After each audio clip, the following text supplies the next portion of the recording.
Debout pour le travail et pour l'éthique avant qu'il ne soit trop tard. Debout en nous rappelant devant chaque choix, chaque action, la pensée d'Emmanuel Kant.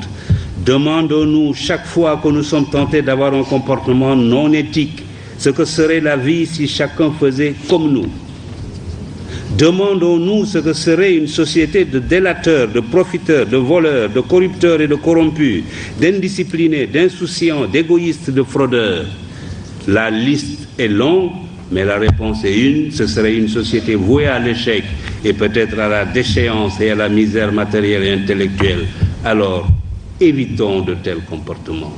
J'avais ajouté, déterminons-nous à débusquer, à écarter sans complaisance au besoin, à punir sans faiblesse ce qui ruine ce pays ou le desservent, les corrompus et les antinationaux, les roublards et les paresseux.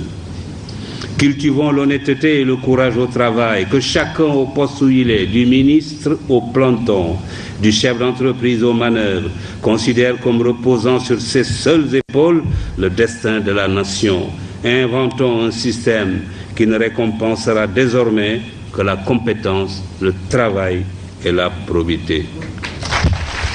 La vérité est que, à cette époque, j'avais constaté que le Sénégal avait fait, depuis qu'il avait accédé à l'indépendance, ensemble avec l'ancien Soudan français, 2 faux départs. Le premier a été constitué par la rupture de la Fédération du Mali. Je regretterai cette rupture toute ma vie, surtout aujourd'hui, où chacun est convaincu que la principale erreur dans ce continent est d'avoir accepté de le diviser en micro-États, livrés face à nos maîtres d'hier, à la fatale loi de la division qui amoindrit et affaiblit ce qu'elle divise. Plutôt que d'avoir de grands politiciens, cherchons à avoir de grands médecins, de grands ingénieurs, de grands professeurs, de grands spécialistes de l'économie et des finances, et même des savants. Les pays les plus puissants du monde ne sont pas ceux où la politique est reine. C'est plutôt le contraire. Les Marocains ne sont pas les seuls à se soucier de l'éducation, du travail et de l'éthique. L'Asie du Sud-Est, les organisations internationales et même les pays développés ont décidé de s'engager sur la voie de l'éthique. Des comités et des commissions commencent à se dresser un peu partout comme des sentinelles de la vigilance morale sur les routes de la recherche scientifique et technologique, de la gouvernance, de l'entreprise, du négoce, du sport et de toutes les activités humaines. Leur mission consiste à informer, éduquer, prévenir, enquêter, proposer des remèdes ou des sanctions aux organes compétents. L'éthique est désormais enseignée dans plusieurs universités, écoles et instituts.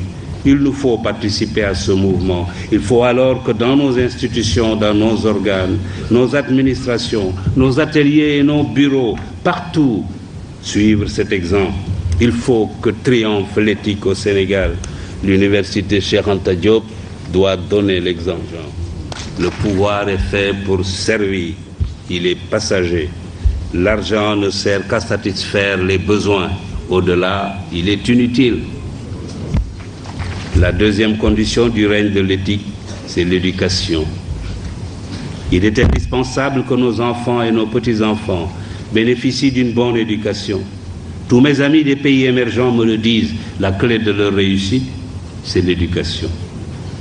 Que nos étudiants entrent à l'université comme on entre dans les ordres ou au Dara, et que les meilleurs soient mis dans les conditions optimales pour devenir des cadres de haut niveau, ou même,